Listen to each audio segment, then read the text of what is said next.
all right, people. I'm 5 minutes late, but chop, chop, chop, chop, chop. We back in the building. I'm what you need. You're watching my channel. If you like what you're seeing, don't forget you can like, share, subscribe. So this is a very conditional statement, but still.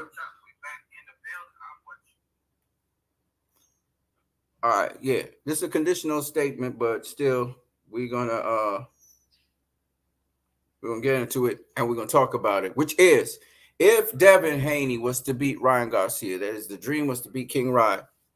Could he be a bigger pay-per-view star than Javante Tank Davis? This question will come up because it must.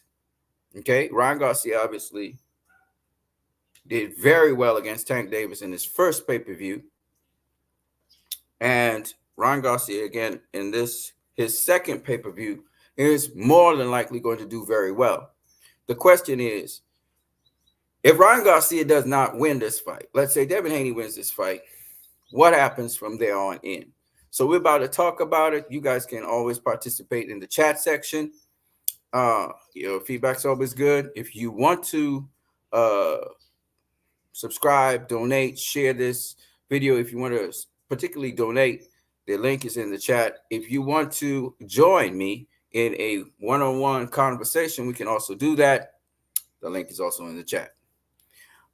So when it comes to this question, there's something very important I gotta say.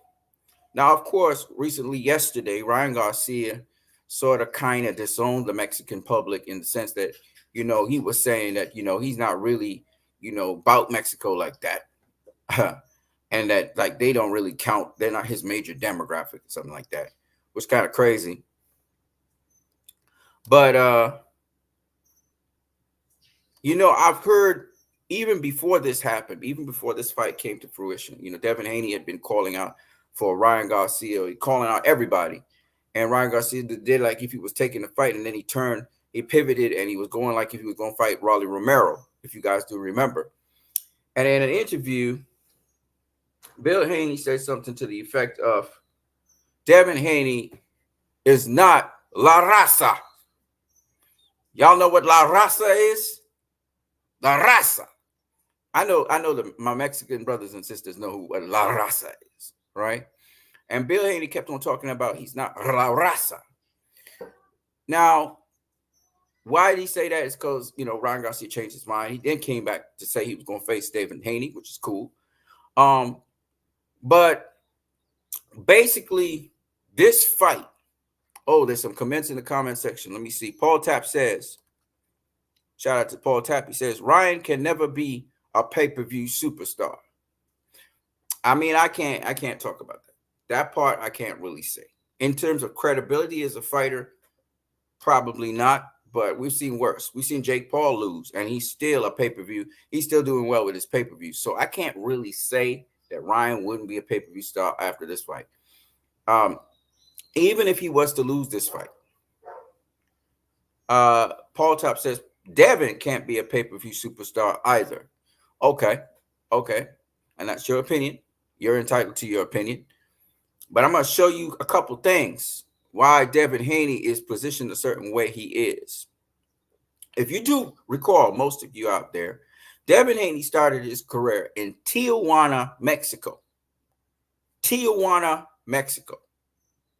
Now, if Ryan Garcia doesn't represent Mexicans, which he doesn't really represent Mexicans, the majority of his fan base actually are the people of his generation, the TikTokers, the social media people. Those is his generation. The people who like to go see Jake Paul, they like to go see Ryan Garcia. The people who like to go watch the YouTubers fight, they like Ryan Garcia. Ryan Garcia is a big star in boxing too because he was getting knockouts.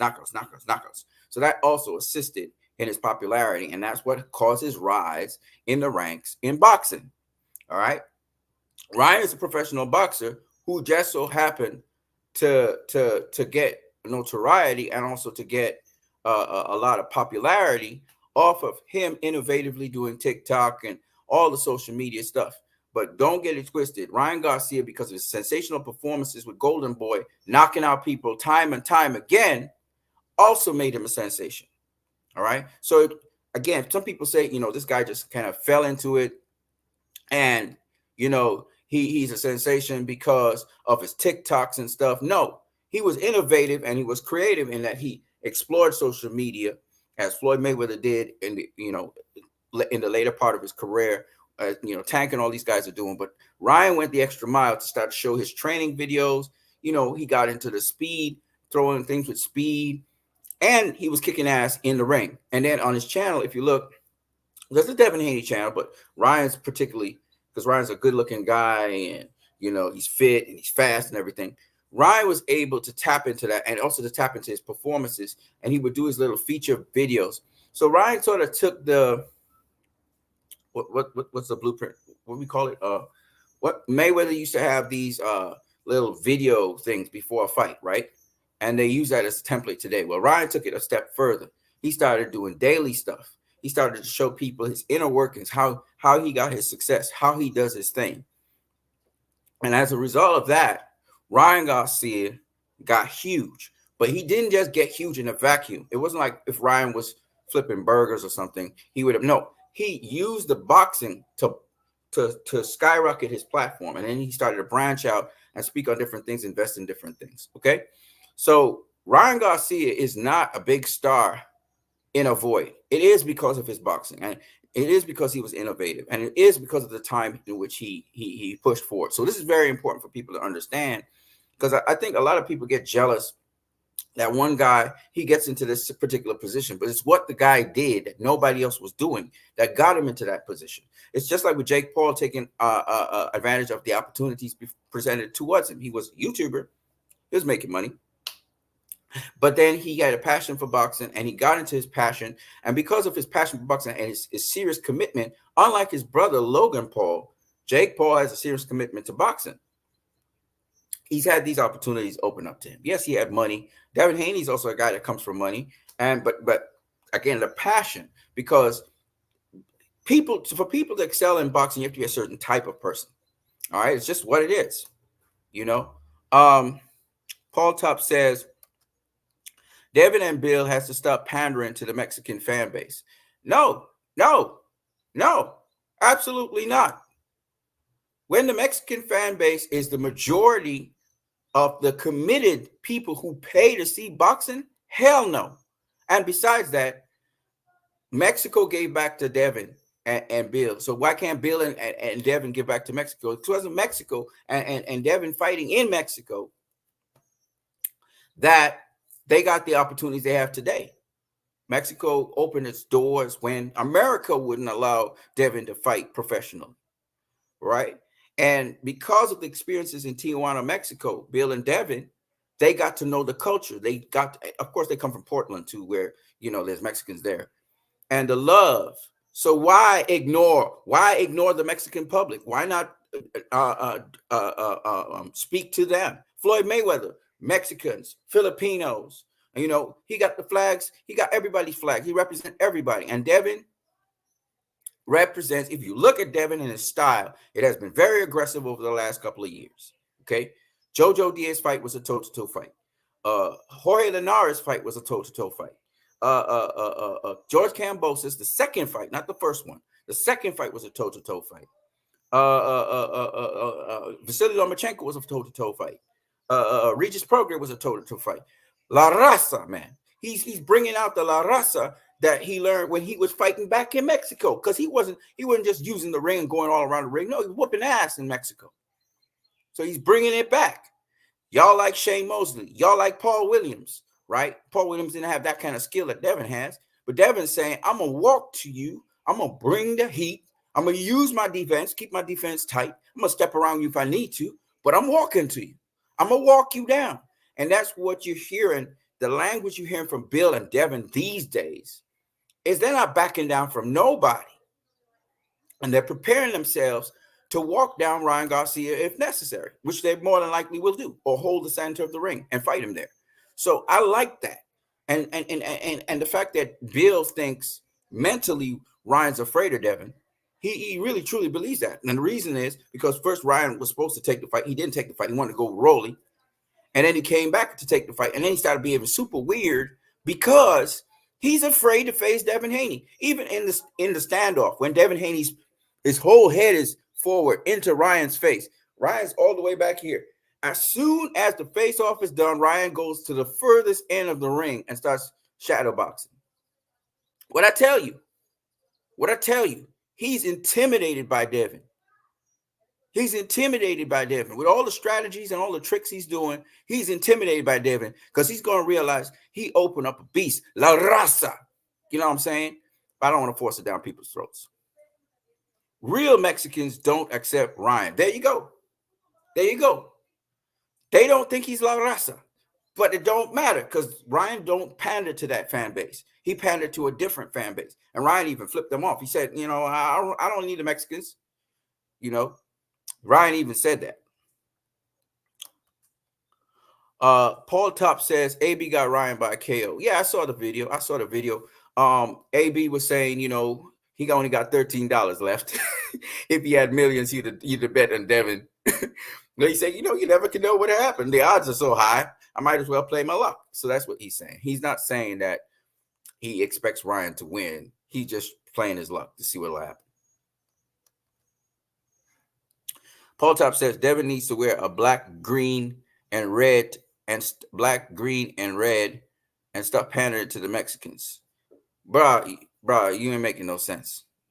You're not making no sense. Okay. So the question is Devin more La raza than Ryan? And the answer is he's more La raza than Ryan. The Mexican people love Devin Haney because he's taking the fights they want to see. He's putting them in a position where what they want to see, and the illusion that Devin runs around the ring is being destroyed. And in this fight, it's going to be destroyed again because you're going to watch a war. Devin's going to go to war with Ryan Garcia, and let's see if Ryan Garcia, all the talk he talking, let's see if he can handle that heat in the kitchen because Devin's coming for his ass. He's coming for his ass. You know, somebody might die in that ring if you don't watch yourself because he's coming. They're not playing. He's coming for him. Okay? He's coming for him. La raza. La raza. You understand? He's coming to take it. He's coming to take everything Ryan has, all his fans, everybody. He's coming to take everything. Okay? So if y'all feel this is a game, y'all are about to realize boxing is not a game. Okay? You know what black, green, and red stand for, brother? You know your history? I'm not making sense. You're not making sense, bro. Not making sense. We're talking about nationalities. We're talking about the culture. We're talking about a potpourri.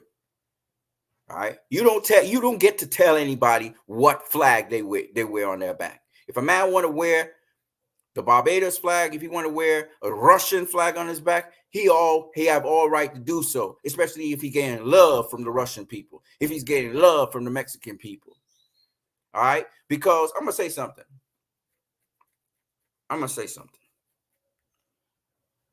Ryan is Mexican American, okay? His mother and father are Mexican, right? Come from Mexico. And if you claim to be what you are and you're using that as sort of a promotional tool for yourself, then you must understand the responsibility that carries. Because you dishonor the people who you say you represent by conducting yourself a certain way.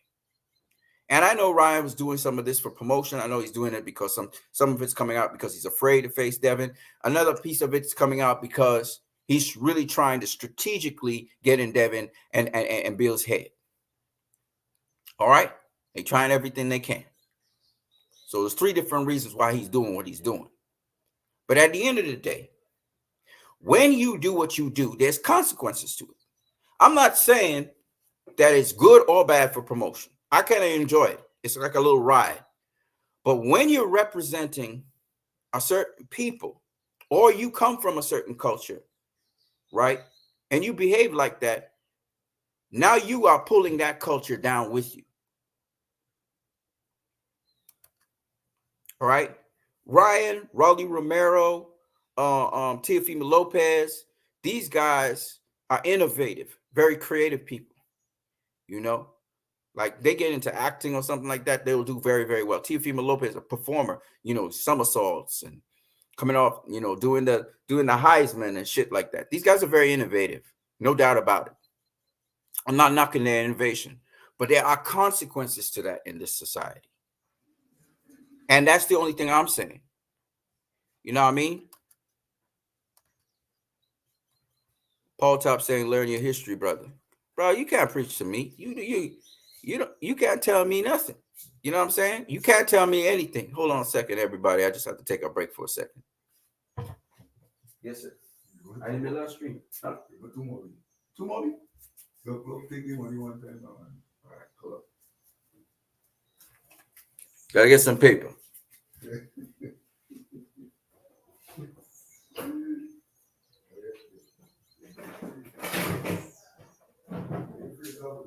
Huh? Okay, you don't want it frozen? All right, hold on. Hold on. Let's do that.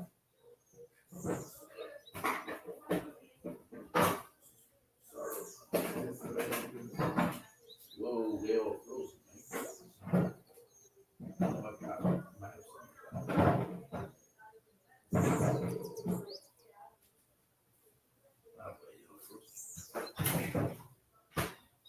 I gotta freeze them to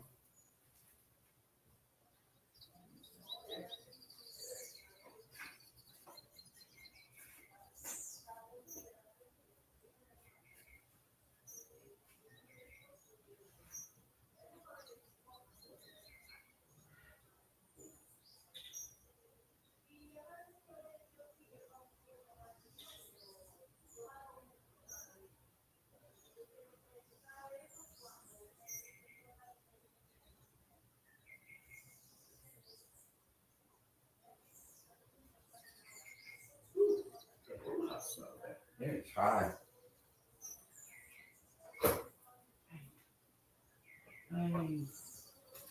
Right. Okay. Here's the problem. On your shoe left hand, this one's good. This is cool. You put down some more.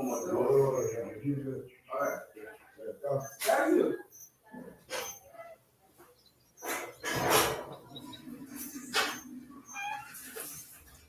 Yo, inside this cool inside the house smells like egg. That's right. Hi. It's very high. Yo.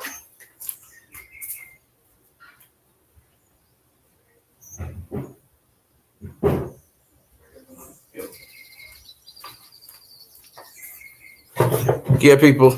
Back. Yeah, so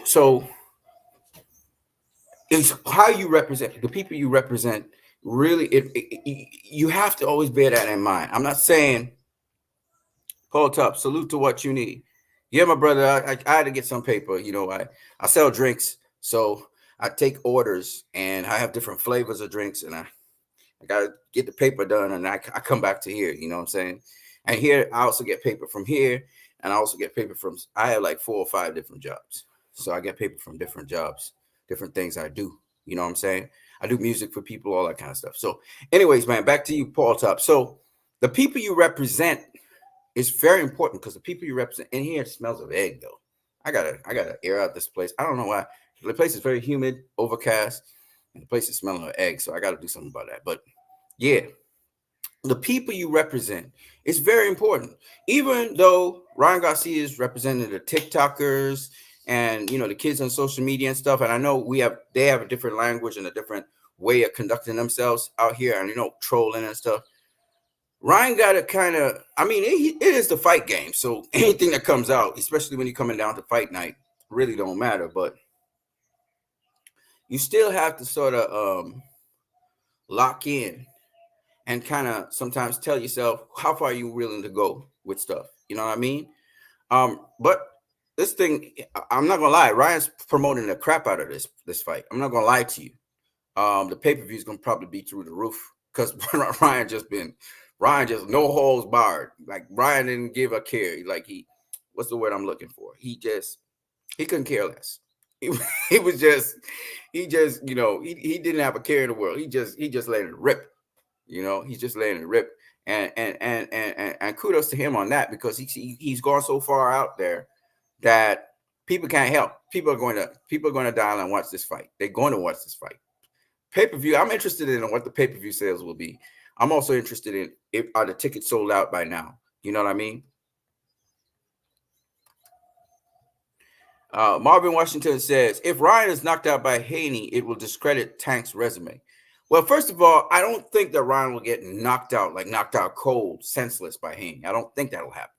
What I think will happen is Haney will beat him down the stretch. That is, I don't think. I think Ryan's going to do his thing, but I think down the stretch, it's possible that Haney will force Ryan into a position where Ryan may quit. So that's what I think might happen. I don't think that Haney's going to knock Ryan senseless. I think Ryan could hurt Haney with a left hook, catch him with a left hook and stun him. And then from there on in, he could try and crash him and get him out of there. I think that can happen. I'm not saying that Haney can't stun Ryan. I've seen Haney stun Regis Prograis. He stunned Regis Prograis a couple times. I just don't think that Haney has that one punch knockout power. Not to say that Ryan, it's not that Ryan is stronger than Haney, if you understand what I'm saying. It's not that he punches harder than Haney. We saw in a video clip, Haney actually punched harder than Ryan, right, against the punching machine. So I don't think he punches harder than Haney. I just think Ryan's timing and how he sets up his hooks and stuff and how he sets up opponents, makes them walk into his shots. I think Ryan is better at knocking out people than Devin is, you know? And then the caliber of opponent that Ryan has knocked out is not really on the level of a Haney or a Tank where they don't know what to do. That lower level doesn't know what to do when they get hurt and stuff. But Devin knows what to do when he gets hurt. And I really feel this is sort of like a Mexican fight to see who's more Mexican. Because I really, truly feel Devin's going to take it to Ryan. I really, truly feel in my heart and soul, this fight going to go down like if it's a Mexican rumble. It's going to go down like a fight. And it's going to be so fan-friendly, people might ask for them to rematch each other down the stretch. And again, a lot of people are so short-sighted in how boxing goes. Y'all can't see Ryan becoming a world champion at some point, maybe in the higher weight classes, because Ryan's talking about going up to 154 after this. I don't know if he's trolling or if he's serious, but Ryan's a big dude. And what I'm trying to say is that Ryan's a kind of guy who I could see Ryan Garcia facing Devin Haney later on in his career if he stays with it, you know, because a lot of y'all ready to trash a guy because he gets knocked out or trash a guy because he gets defeated. Remember Fonfora, Sebastian Fonfora got stopped by a dude that wasn't even a top name. Comes back to win and become a unified world champion. So y'all need to stop with this. If Ryan Garcia gets stopped, y'all going to say, well, there's a chink in his armor. Yeah, there's a chink in his armor, but he still has time to develop. He still has time to pass that test. He still may become world champion if he wants to, you know, at some other place in some other division. You just never know. And you never know when Ryan might end up clashing again with Devin somewhere further down in the future. You know, he mightn't get the rematch with Tank. He mightn't get that Tank fight. You know, it depends. If he wins this fight, he might get the Tank fight because Ryan's gonna be dollar signs. Ching! Gonna be dollar signs. So y'all might have a rematch with Tank, but might not, because Tank doesn't like to take risks like that. He ain't gonna go all the way up to 140 pounds and face a full-fledged Ryan Garcia. We've seen that already, right? You know, Tank's kind of like that. He wants to rig the things so that you weaken your opponent and so on. He's kind of strategic with that. Diesel says this fight stands 200K at best. I'm being nice. Maybe. I don't know. We'll see. I think it's going to do better than that. Ryan has a big fan base, and some of them are just diehard Ryan fans, just like Jake Paul. So it might do much more than that. But, you know, if it does 500K, that'll be the highest pay-per-view Devin Haney has ever done. You know what I mean? Why was Ryan dissing Devin's mom? What's the backstory to that? I don't know. Devin's mom came to Devin just saying that, hey, don't do that with my mother because she's not part of this promotion. Whereas, you know, Ryan's mother and father, they're part of the promotion. So I believe Devin had taken shots at Ryan's mom and dad when talking about them judging or something like that. and that they were cheaters. When, in fact, Ryan's mom and dad were not cheaters. Ryan's mom and dad never had nothing to do with Ryan's fights because they were judging other fights. All right. And Ryan's dad came out and explained that. And Ryan's dad is, he's a class act, well spoken. I mean, for a minute there, he sent back a lash at Bill talking about his nappy hair. But really, for the most part, Ryan's dad is a class act, and he still is a class act. And Ryan comes from a good family, a good home. Ryan's just doing this stuff. He's doing it. There's this, like I said before, there's 3 different motivations. 1, he's trying to get in Devin's head. 2, he's actually afraid of Devin. 3, he's doing it actually strategically doing this to captivate people's interest. So he's creating this storyline where everybody's like, is this guy okay? Is he not okay? Ryan's perfectly fine. I can tell you all that. He's just afraid of Devin. He really is. He's afraid of Devin. He's afraid to go in that ring and get beaten by Devin. He's afraid to lose.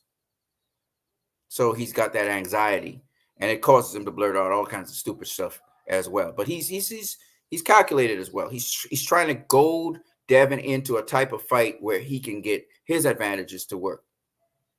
But sometimes you got to be careful what you ask for. That's all I'm going to say about that. Diesel says a Mexican fight. Yeah. It's going to be a rumble. It's going to be a rumble. Devin's going to engage him. Devin's going to still stay defensively responsible as much as he can, but he's not afraid to take shots from Ryan. They've been with each other. They've seen each other 6 times before in the amateurs. So they kind of have a general idea of what each other bring to the table. They kind of know each other. And when they get in that ring and they start to feel each other out, they're going to know, oh, yeah, okay. This is what this is. Okay. They're going to know. Marvin Rushington says, if Ryan loses, it will discredit Tank's resume. Yeah, not really. Not really. It won't. But what it will do is it'll elevate Devin. You see, it'll elevate Devin. Devin will now be in the public eye. People will now see Devin differently, especially if Devin is aggressive and he's very malicious with it. Devin's going to be elevated to that level. And what this leads to is Tank just can't face anybody and everybody. He can't just face any old body and collect that paycheck anymore. You know what I mean? Because if Devin, dispatches of Ryan, right? No matter what kind of fight it is, Devin gets the stoppage, right? This is a better Ryan physically than the Ryan that faced Tank. I'm not sure about mentally if he's better. Because listen, let me tell you how bad this is. And Devin smelt the weakness in Ryan. When Ryan decided to go face Raleigh, he smelt weakness. And since then, Devin been going for blood. He been going for it. Because the one revealing thing, the 2 things that makes Devin go for blood against Ryan. 1, he quit against Tank. And he admitted he quit against Tank. And 2, when given the opportunity to face somebody else, he was ready to duck and run from Devin. He turned back and facing Devin, but all the signs say he don't want that smoke with Devin. And he's fighting himself to face Devin. Because he does not want that. And rightfully so. He's not ready for Devin, right? He knows he's not ready for Devin. Even though he has a great game plan, a great strategy, he's not ready for Devin. And he knows this. He knows this. In the back of his mind, he knows it. So he's fighting against that. And he's hoping that when he gets in the ring and he starts to mix it up, he'll be able to work his way out of it. Because he put in the work. He put in the training. He tactically knows what he's going to do. But he still doesn't feel ready.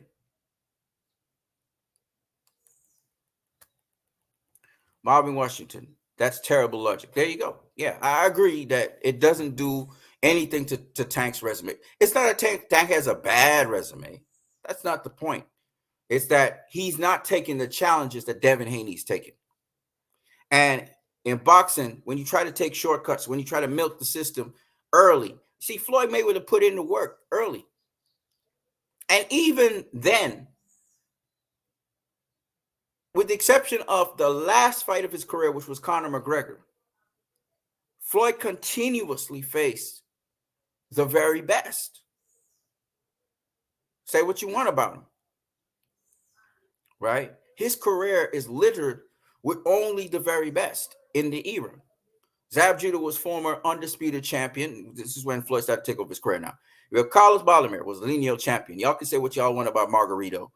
You know, he faced Carlos Baldomir, who was better, had a better resume than Antonio Margarito at the time. Then he faced the Golden Boy. He did the Ryan Garcia thing. He took the cash cow of boxing. He took him on. He went up to the mat. He said, whatever you want, brother. I'm just coming with my gloves. And he went up to the guy's weight class, whatever stipulations, and whooped his ass. All right? Oscar De La Hoya was one of the best 154 pounders.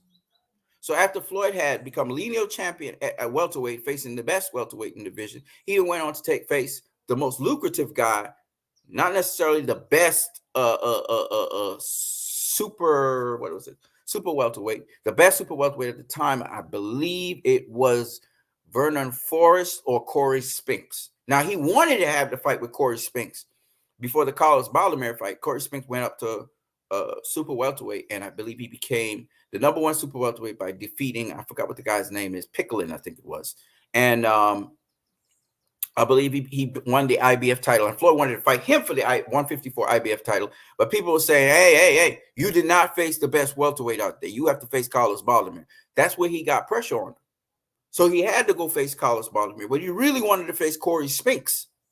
And Corey Spinks to this day says he doesn't understand why Floyd didn't face him. Corey Spinks will tell you that because Floyd, they had a promotion and everything. They had press conferences and everything. And then they had to cancel that because Floyd had to face Carlos Baldomir. That public outcry was he was ducking Carlos Baldomir. You know, everybody always remembers, oh, Floyd ducked Margarito. Margarito was nothing, y'all. He was nothing. Aaron was pushing Margarito. He was nothing. People say, oh, I even heard, what's the guy's name?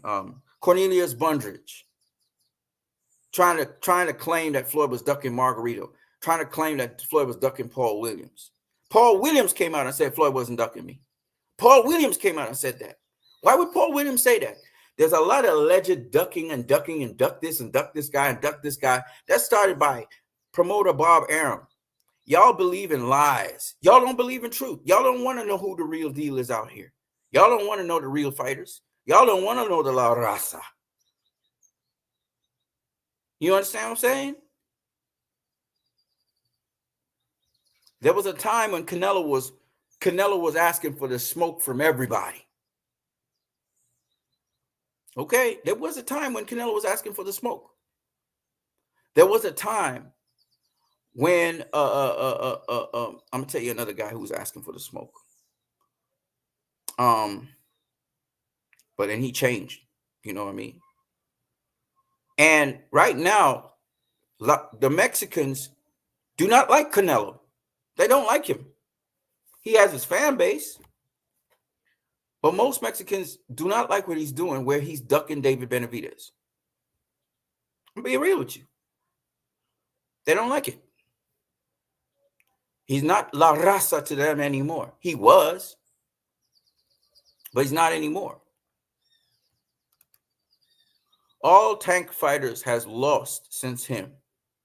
Let me see. Nope, that's not true. I'm going to tell you.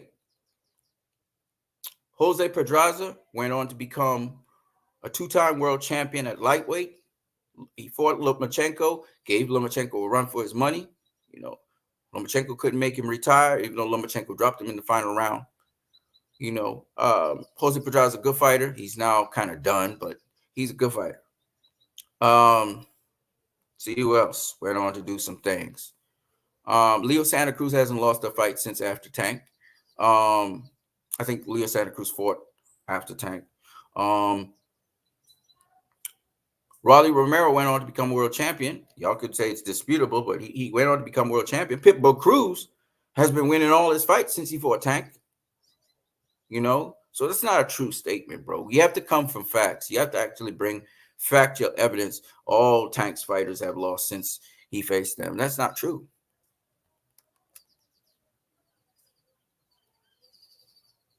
Gamboa, Garcia, and Rolly all lost. Not Pitbull Cruz, though. not Jose Pedraza, who went on to do great things. I mean, fighters lose fights. That's a part of boxing. And this is the thing I don't understand about this generation of people. And in a way, Floyd Mayweather sort of messed up the mode of what fights are, because, and he didn't intentionally do this, but people misinterpreted him. It's not about securing the O. That's a misunderstanding that a lot of y'all out here have. Okay, it's not about securing the O. It's not about being undefeated. Okay, Floyd was undefeated because nobody could beat him, because he prepared very much for his fights. He took nothing for granted. Okay, it's not because he didn't take the fights that he needed to take to preserve his O. A lot of people say, "Oh, Floyd always cared about his O and preserving his O." That was a marketing strategy. But Floyd himself actually told people, "It's going to be what it's going to be when I go in the ring. We're going to find out. It's going to be what it's going to be." If Floyd was to lose a fight in between all of those things, it would have been what it was. Listen, you don't hear about Floyd until he just pops up on the scene at certain moments in time. Otherwise, you don't hear about Floyd. You know why?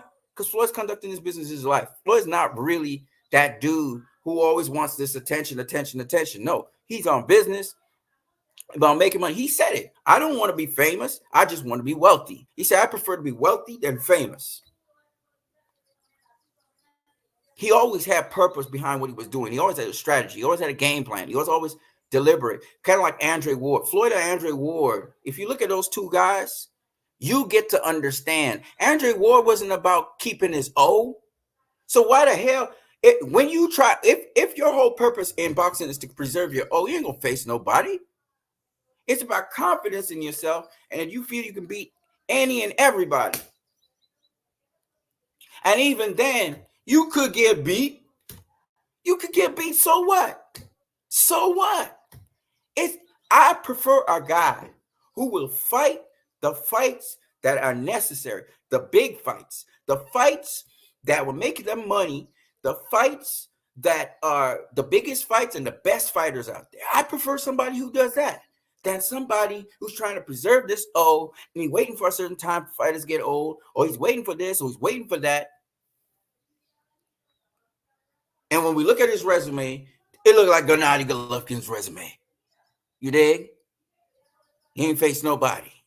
You ain't faced nobody. So a lot of you fans out there are under the illusion that because a fighter lost 1 or 2 fights or 3 fights, he's done. Why would Ryan Garcia be done? Even if Ryan Garcia got massacred by Devin Haney. George Kambosos got massacred by Devin Haney. He got his face all bust up. Vasily Lomachenko lost to Devin Haney. How is it a shame to lose to Devin Haney? How is it a shame to lose to Tank Davis? Aren't they supposed to be the best? And forever your name is attached to them. So how is that a bad thing? If I had to say one thing to Ryan Garcia to make him stop being afraid of this situation and losing and panicking and excitation, all that, is this. And yes, you have to have a certain level of fear, but it's this. Bro, you taking on the best fighters in the world. You've already done something that the majority of your peers, including Gervonta Tank Davis, too pussy to do. Get in there and do your shit. Just be you. Do your shit. What's going to be is going to be. What's going to be is going to be. Just do your shit. Because I give you more credit than Tank, who's a wuss. I give you more credit than Tank because you're fighting at 140 full-fledged. You got fined for going over the weight limit, but you still taking this fight. And you've learned one lesson from Tank, and you learn it, and Canelo knows that same lesson. It's better to go in there with a Canelo weight, as we call it, fresh and healthy enough and whoop ass, than compromise yourself and get injured. Because there ain't nothing cool about being dehydrated and getting injuries. So Ryan's done the best thing for Ryan to get Ryan in the best position. Is it a stain on boxing that he couldn't make weight? Yes, it is a stain on boxing he couldn't make weight. But you know something? It's about the win. And Ryan, all you got to do is push to win. Push for it. If it eludes you, you gave it the best shot because he was going up against a lot of odds. Mental odd in that you already didn't want to face this guy at this point in time, but the opportunity has come. Two, you're not really prepared for that, so you have to make contingency plans to boost your preparedness to make the odds in your favor on fight night. You're going to have to bring the pain, which means we're going to get an entertaining fight. And all I want is an entertaining fight from you. All I want, well, of course, I want you to win too. I mean, you should be going to win. But what I mean is an entertaining fight means Ryan Garcia will be called back for another fight. Right? And I don't see Ryan Garcia. You know what's so crazy? Let me say this. Ryan Garcia just got beat by Tank. Right? He got one tune-up fight against a tough guy who was bringing the heat. Not tough enough. He really ideally needed 2 or 3 more fights. Right? Not just to build the confidence, but also to get his, the things that Derrick James was working with him down pat. Okay. He's taking this fight. So he's going to give you guys the fight you wanted. And he's not ready for it. Mentally, that is. He's not ready for it. Strategically, maybe. And he's taking that leap of faith and he's going hard. And he may say all kinds of things. This is for the children. This is for this because he needs a motivation of some kind to drive him to go through this fight. He needs a motivation. That's his motivation. So he's pushing super hard for something that's bigger than himself. I gotta give him props for that. And all he has to do is go to the max, press the red limiter, and let's see what happens. Okay. A lot of people don't believe he could beat Devin Haney, and myself included. But he may prove us all wrong. Maybe, who knows what could happen? Anything can happen in boxing. But the point is, what's going to be is going to be. What's going to be is going to be. You get out there and you do what you got to do. The less pressure Ryan puts on himself and the more into a flow state he goes, is the more he can do something beyond what he has done before. You know, that's all that matters in this life. Sometimes we overthink a situation. All you got to do now, you already get past the make weight thing, is fight. And that's one thing Ryan can do very well. He can fight. You know, he's going to get hit. He's going to have to absorb some of them shots. He's going to have to use some of his defense. And he's going to do the best of his ability. He's going to have to break the rules. He's going to have to fight dirty. He's going to, if you want to beat Devin Haney, you're going to have to fight dirty. You're going to have to fight dirty. There's no way you're beating this dude fighting clean. That ain't happening. You know? I'm in the 140 division. Pitbull lost to Giovanni Barrera. Not officially, so you can't say that. And I personally thought Pitbull came back in the end, and he was rocking Giovanni Barrera. Barrera had a chin, but he was getting beat up. He was getting battered around the ring. I don't think Giovanni Barrera deserved that win because Pitbull came back hard, and he was rusty in the beginning, and his timing was off, and he's still missing a lot of shots. But no, I thought Pitbull beat Giovanni Barrera. That's my personal opinion. Tank hasn't fought Shakur or Haney. That's what I'm saying. Ryan is doing what Shakur and Tank are not doing. They're running their mouth, but they're not saying let's fight. He's doing better than Teofimo Lopez. Devin Haney been wanting to have a fight with Teo for the longest while. So you have to listen, man. I have given Kambosos props, and I'll continue to give. Hold on a second.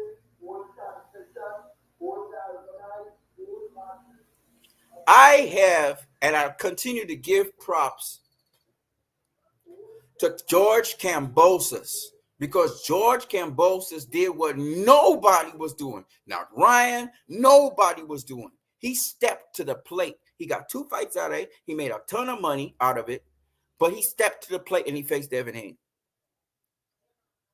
I'm not going to look at Kambosos like everybody's trying to trash Kambosos. Hell no. I even favor him to upset Vasily Lomachenko and beat Vasily Lomachenko, even though Lomachenko's training his ass off right now. I know that for a fact. Lomachenko ain't saying peep. Kambosos said a little something, but Lomachenko be training. But my point anyway is this, that Ryan stepping up to the plate to face a guy who he knows is a difficult fighter. He's faced this guy. He knows this guy. He knows it's difficult, and he knows he's much better than he was in the amateurs. He's seen him improve. So he knows if he has to have a chance in this fight to win it, he's going to have to do things that he didn't do before. That's why he's kind of talking so crazy as well. He has to do something he didn't do before. So Ryan's behaving unlike Ryan. Okay? He's behaving unlike himself. And that's okay. But at the end of the day, he's stepping up to the plate when nobody is stepping up. Not Teal, not Mateus. Mateus is making all kinds of excuses. Oh, Devin don't sell and stuff. You're a punk, Mateus. You are punk. All of y'all punking out. Y'all is wusses. Y'all is pussies. You say Devin can't punch. You say he a runner. He a track star. But you won't fight him. Ryan stepping up to the plate and fighting Devin. And you know something? When I think about it, Ryan has all the tools to give Devin a run for his money. He's got fast hands. He's working on his feet so he can be quicker on his feet, even though his footwork's not the best. He's stiff. He got a good jab, got good right hand. He can match Devin for speed, sort of like, So, and he's longer. I mean, he's taller. He's not longer. He's taller. So he has certain attributes that actually make his fight with Devin more competitive than a Teal versus Devin, because Teal can't close the distance. Teal don't know how to close the distance. Devin can easily outbox him. We saw it with we saw it with Jermaine Ortiz. We saw it with Sandor Martin. So Teal actually, he's not going to be the test that people think he'll be a test against Devin. The guy who actually brings the attributes to the table that could possibly beat Devin, besides guys like Richardson Hitchens and Gary Anton Wassel Jr.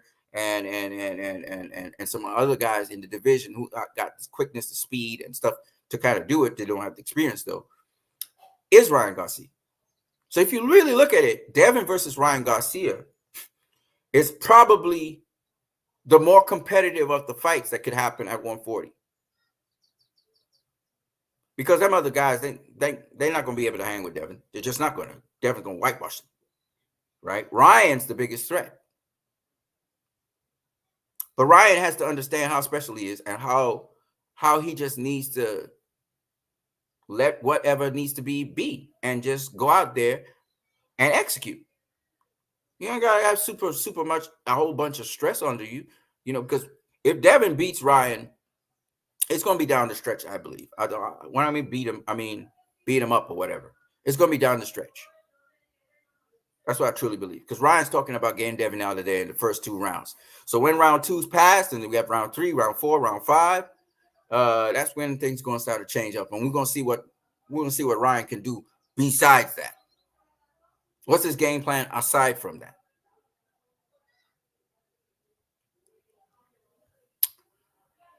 All right, you guys can smash the like button. Don't forget, you can also donate via PayPal. The link is here in the chat, as well as in the description. If you want to jump on here and talk with me, I'm very happy to talk with you guys, to jump on here and talk with you guys as well.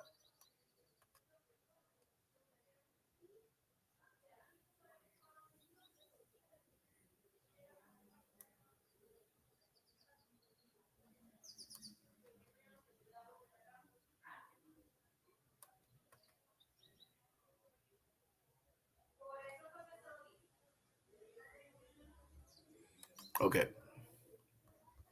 Yeah, so La Raza, that's what this fight's going to be. It's going to be about La Raza, and we know Ryan is not a La Raza. Ryan's not a La Raza. You know what I mean? Don't forget to smash the like button. You know what I mean? So if you're going to talk about Mexico, Devin looking to pull those Mexican fans, Devin looking to pull Ryan's fans.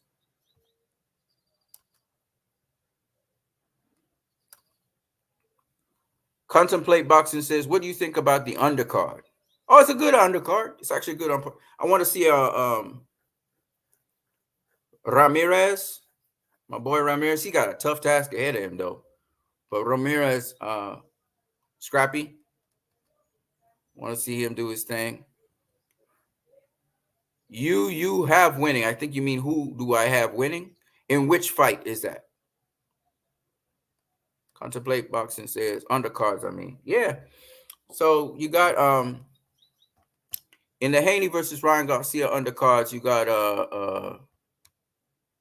got some decent fights there. The brother who put the Puerto Rican guy in a coma, Cornwell, I think is his name. He's coming back on the scene after a long stint where we haven't heard anything from him. You know, so that's gonna be good. Hold on, let me look at the undercard here. I'm pulling up BoxRec. Pull up BoxRec here.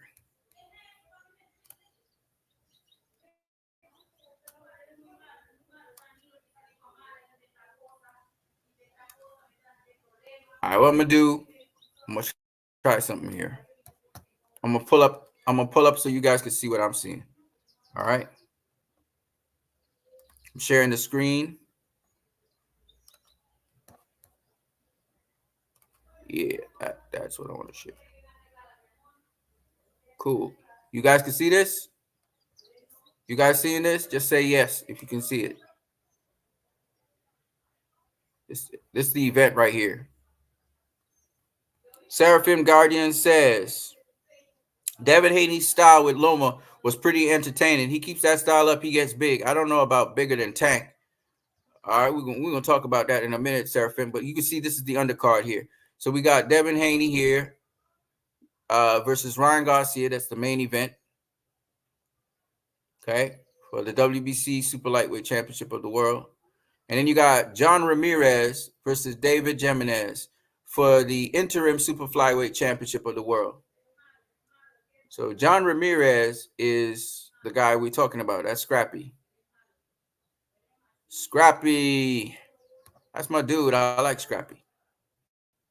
So, but he's taking on a tough challenge in David Jimenez.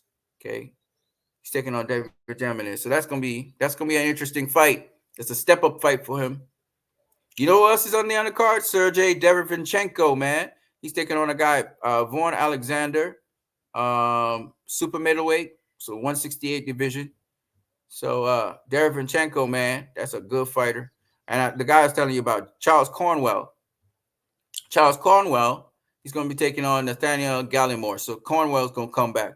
And Cornwell, for those of you who don't know, Charles Cornwell, I think he's the guy that killed. I think he killed St. Patrick. I believe he killed Patrick. If I'm not mistaken, he killed Patrick Day. He killed Patrick Day. Y'all remember that? Patrick Day from I believe he's from Atlanta or from Houston, or he's from New York. Patrick Day, remember him? He's dead now. Nice guy. So yeah, so Cornwell, he's gonna be on the undercard as well. That's a good fight. He's a good fighter. But he's just getting a feature bout. I think he's just trying to get his feet wet. So you know, the undercard's pretty good. Kevin Newman's gonna be on the undercard. I don't know if it's televised though. Kevin Newman works with Devin Haney and so on. Good skilled boxer, was trained by Jeff Mayweather and Roger Mayweather, and now with Roy Jones Jr. He'll be facing Eric Rubles, and Kevin is 15-3-1. Amari Jones, who is promoted by Devin, he'll be facing Armel Mubayasa. I guess it's an African guy, I guess. And then Arnold Barboza, he's also on the card. He'll be facing Sean McComb. So Arnold Barboza, he's also fighting on the undercard. So, you know, these are good fighters, man. Not necessarily the biggest fight. The only one that's a big step up is this fight here. John Ramirez versus David Jimenez. That's going to be a good fight. I want to see how Scrappy does. The other ones, I don't really know about this guy, Vaughn Alexander. I don't know about Nathaniel Gallimore. I don't know about Eric Robles or Robles. I guess I don't know about none of these guys. So it'll be interesting. Uh, their records say something, but I don't really know. Because, looking at a guy's record, you really have to go and watch them and study them and that kind of stuff just to see a couple fights from them. And then you can kind of know what's up and what's not. You know what I mean? So that's what I got to say about that. Contemplate Boxing says yes. Marvin Washington says Ryan versus Devin. Who's winning? Who's winning what?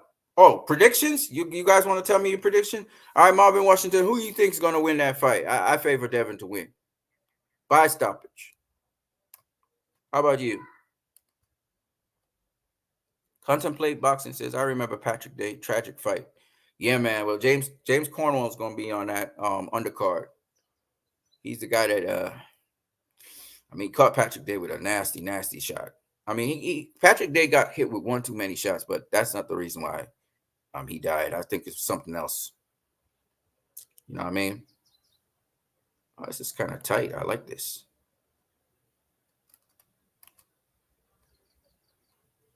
So, you know what I'm saying? So you guys, can you guys see the extra stuff on the screen? Again, if you guys want to pop up and talk with me about this, let's go with that. Nathaniel Gallimore started out with some promise, but he's fallen short in nearly all of his setup fights. Yeah, you guys can pop on, man. Pop on and but we talking about La Raza. You know what I mean? La Raza. Viva Mexico. La Raza, baby. You know what I mean? So I just wanted to let people know.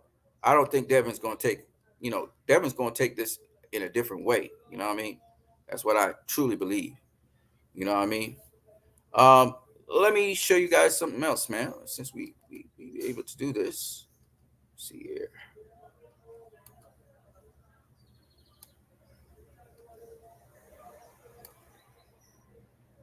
Now, in terms of pay-per-view, so y'all think that Devin Haney will never be as big a pay-per-view star as Gervonta Tank Davis? You guys gotta give me reasonings.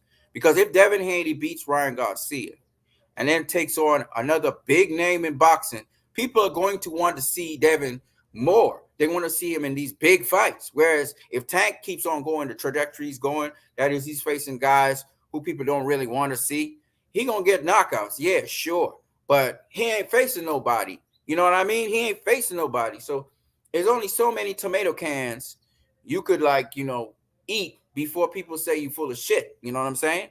And that's why I think Devin's giving us the fights we want to see as fight fans. And do understand something. The casuals will go along with whatever the boxing community starts to do. So a guy could be doing the buzz on this fake thing. He's getting the quick cash grabs. You know what I mean? But once boxing starts to heat up, there's some fights that are just legitimate fights. You're facing the legitimate guys. People are going to pay their money to see you face the more legitimate opponents, the guys that are the best. And people get to know who the best are. So Devin's been doing that. Devin's been doing the right things. He's not taking shortcuts. Tank has deviated off and started taking shortcuts. The fights that people want to see, he's not delivering. I'm not saying again that Tank is a bad boxer or anything like that. He's what everybody's advertising to be, but he's not facing the people he's supposed to be facing. And that's going to cause you to lose out as being the key attraction, right? And I'm telling you, Devin Haney's closing that gap really, really fast because his fighting style is getting more and more exciting. He's not just a guy that uses the whole entire ring. He's right there. He's not far away from his opponent. Let's put it that way.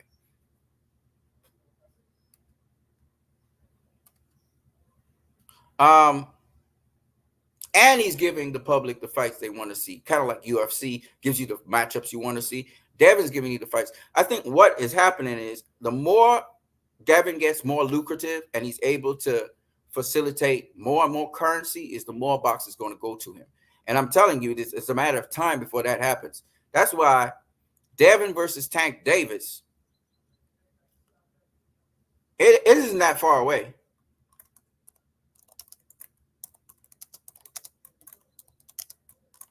You know, it's not that far away. You know, that's going to happen. I believe. I believe it's going to happen.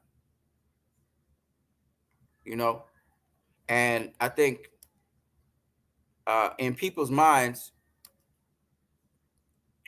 uh, they're beginning to see that happen. You know what I mean? Hold on a second. Uh, hmm.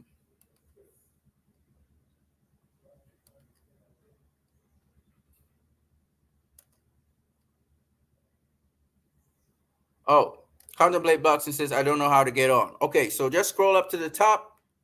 Uh, I didn't pin it. Let me pin it at the top. One second.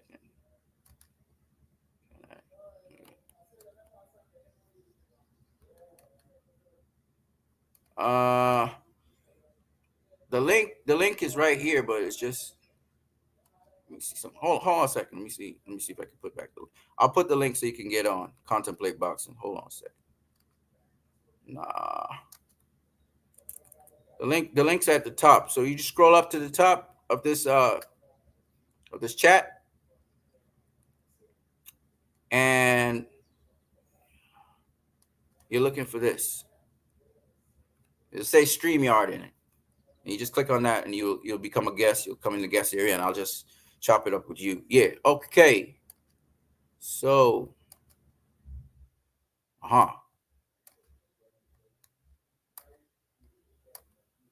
Mm-hmm.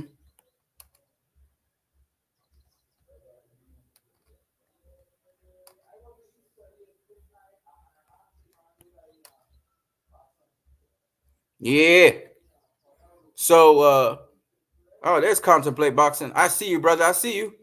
Here we go. How you doing? There you go, my brother. Contemplate Boxing in the building. What's up, my brother? Oh, I'm doing good. How about you, brother? How you doing? I'm very good today. Very good today. First of all, do you have a YouTube channel that we could probably contact you on? Oh man, I hadn't used my YouTube channel in a long time, man. My YouTube channel is the same name. It's Contemplate Boxing. Nice. Well, hey, we're here to promote other channels as well. So once you have some content on there, y'all go to Contemplate Boxing. Give me your is it spelled just the way how you have it there? Yes, sir. Okay. Yeah, all my stuff it's all old stuff that's on there. That's all right. That's all right. We all about bettering, other channels as well. No doubt. I appreciate that. It's all about education on this channel. So we try to educate the public on boxing because a lot of people they have certain ideas about boxing that are not really what it is, So y'all check out Contemplate Boxing. Contemplate Boxing is on YouTube. He got some old videos, he got some commentary on it. You guys go check him out. All right. So, what do you think, first of all, about Devin Haney? Is it a potential that he could become a bigger pay-per-view star than Tank Davis? How you think that could happen? If it could happen, if you don't think it could happen, give your reasons. I think the potential is definitely there. I think the potential is definitely there. Devin Haney, I think he does have a certain charisma about him. I also think that Devin Haney, in contrast to a lot of his peers, Devin Haney, some people don't like flashy things as far as how someone presents themselves. Devin Right. Haney is flashy. So for the individuals that do like that, Devin Haney has that. But then also on contrast to that, there is a certain humility that Devin Haney Right. also brings to the table that a lot of people can be attracted to as well. Right. I don't think that Devin Haney will immediately draw individuals to him in the way that Ryan Garcia immediately draws people to him. Right. He's not the pretty boy that Garcia is that we saw from De La Hoya. He doesn't attract a certain part of the population that Gervonta Davis, attracts to him. So I think Devin Haney, if he does become a pay-per-view star, which he doesn't have to be, I don't think he absolutely has to be. But if he does, I think it'll be more of something that happens gradually. It's kind of like how you had mentioned earlier. As he begins to continue to get these fights, people see that he's fighting the best. And at least among boxing fans and fight fans in general, we always say, we want to see the best fight the best. As we Absolutely. continue to see Devin Haney doing that and proving that he's willing to do that without playing the same sort of politic games that a lot of his peers tend to do and a lot of what we've seen in the past, I think that's going to attract people. I Right. think that will attract people for sure. But I mean, also as fans, I hate to say, we can be fickle as fight fans. We can say that we want one thing, but then when it's actually presented to us, we end up going the opposite direction for whatever reason. Right. Um, so I think Devin Haney definitely has the potential to be that pay-per-view star, but I also don't think he has to be. Um, there is one other thing that I kind of think about when it comes to Devin Haney. If you notice, there are individuals that are investing in Devin Haney. We talk about how boxing is a business, and I don't, get into the business side a whole lot on when it comes to boxing. But you see individuals like Eddie Hearn, individuals like Bob Arum, and others that are continuously and consistently investing in Devin Haney. These are Yeah. businessmen. They've been in the sport doing business for decades. So they have a little bit of business savvy to them. And Right. they know a bust when they see it. And so they've cut fighters loose plenty of times before, but yet they continue to invest in Devin Haney. You're not going Right. to invest in a fighter that you're not going to get returns from. Right. And so the fact that they continue investing into Devin Haney, providing these kind of paydays for Devin Haney, says something. Devin Haney is drawing more than what a lot of narratives are actually putting out there about him. Oh yeah. Yeah. He sold out. He sold out, or at least he sold more than was expected for the Regis Prograis fight in Yep, San Francisco. yep, Yeah, they drew I think 13,600 or something. So that's pretty good. They were expecting 8,000, and yep. they got a lot more than that. So that's good. Without a doubt, without a doubt. So you don't think that? Why do you think that Tank after this fight, or at least let's say a couple fights down the road, that Tank will still be a bigger star? What do you think that appeal will be? Because Devin Haney, if he does beat Ryan Garcia, he's going to have all those fans of Ryan Garcia are now going to be following Devin. He's Hmm. going to take a good chunk of Ryan Garcia's fans from him. So why do you say Tank would be? You think Tank would be still a bigger draw? Do I think he'll be a bigger draw? I think there's a possibility. I can't say for sure, but Right. I think the individuals that are, or many, I won't put this on everybody. I won't put this on everybody, but I do notice there is a certain sector of Tank fans that are a little bit more fanatical, As with any when fan, it comes as with any to, fan. Yeah. and so, doesn't matter what happens, they'll ride with Tank. And so individuals that are a little bit more on the fanatical side, it's not as simple as beating that fighter and then you gain their fans. There will be Right. some fans of fighters that, just because they like Tank Davis, they're not going to purchase a Devin Haney fight. Oh yeah. No You problem with know, that.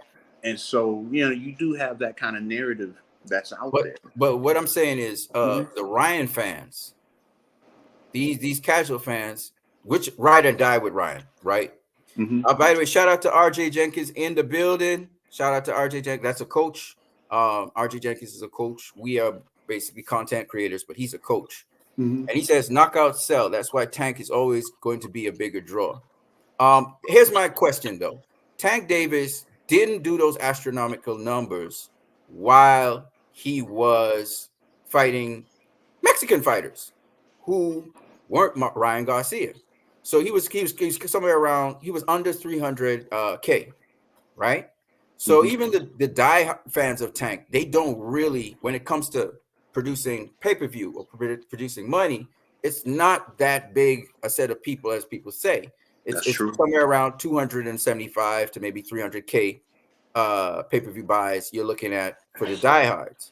That's true. But when you're talking about mainstream, one over a million pay-per-view buys, you're talking about now people outside of Tank's fans. Now Tank has taken some of those fans from Ryan, but Devin's going to take some of Ryan's fans if I always say if he beats Ryan Garcia. And depending on in the manner he beats him, which I think he's going to be more on the offensive than he's going to be, using the ring a lot. So I do believe that if again, if there's a lot of ifs here, but if Devin was to beat Ryan Garcia, especially if it was a spectacular fight, kind of Mexican style action-packed fight, it's going to change the perception of Devin, and it's also going to really open up a fan base of people to see Devin. I think what's conditional on Devin becoming a bigger pay-per-view star than Tank is opposition. I believe that if Tank Davis continues to fight guys who are not the top guys that people want to see, and I say top guys, I mean the top guys like Shakur Stevenson, like Vasily Lomachenko, if he continues to avoid those fighters and not face them, or shall I say not fight them, I won't say avoid, I'll say not fight them, I think it's going to affect him because he can't continue business as usual. He can't, people say, well, casuals like knockouts. No, there's something called a buzz. If I'm just knocking out a fruit fly, I'm going to make some money, no doubt about it. But the kind of money I would make taking on a lion or elephant, it all of a sudden it stimulates people's imaginations and people want to see that. And first the fervor starts with the fan base and then it'll spread out to the casuals. The casuals will get wind of it. And I think Devin Haney's on that trajectory, like how Floyd was back in the day, like how Oscar was back in the day, where those two guys fought the best. They wasn't ducking or dodging nobody. They was hunting they were hungry. You know what I'm saying? And that's how Oscar became this big legendary star. That's how Floyd became the big legendary star that they were. Right? It wasn't by ducking and dodging people and talking about I'm a draw. I'm in agreement. I think that's one of the big disappointments, or at least that I've personally had, and that a lot of fans have had in regards to Gervonta Davis' career thus far. Because truth be told, nobody questions Gervonta Davis being a phenomenal fighter, or at least very few question him being a phenomenal fighter as far as skill and ability. But where Gervonta Davis' resume could have been at this point, you kind of consider a lot of the fights that have kind of passed him by. Tevin Farmer, Vasily Lomachenko, Devin Haney, Teofimo Lopez, Shakur Stevenson, all individuals that pursued bouts with him that he, for some reason or another, never grasped onto. And so his resume, he could have had an all-time great resume well before this point.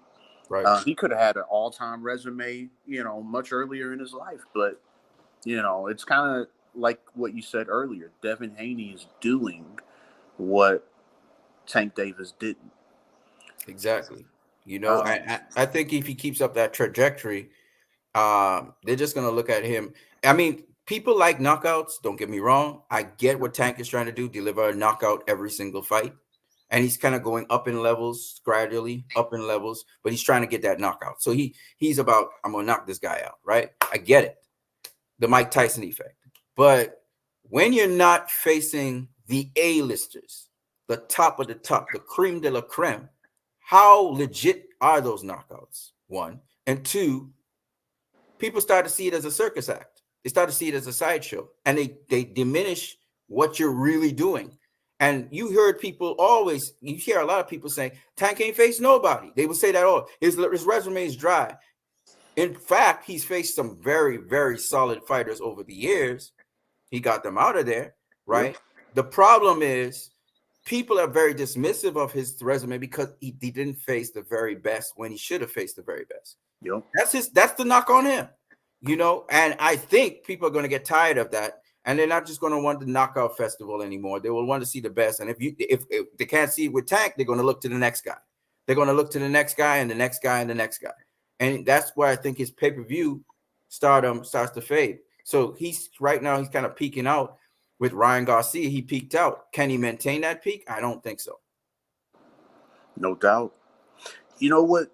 I think that there is one thing that we might not consider. You may have mentioned this earlier before I got on, but when it comes to what Mr. Jenkins had pointed out about knockout selling, maybe you had touched on this previously, but there's an individual that we know a whole lot of that he didn't get knockouts in his biggest fights, but yet he sold a whole lot. Right. Davis's mentor.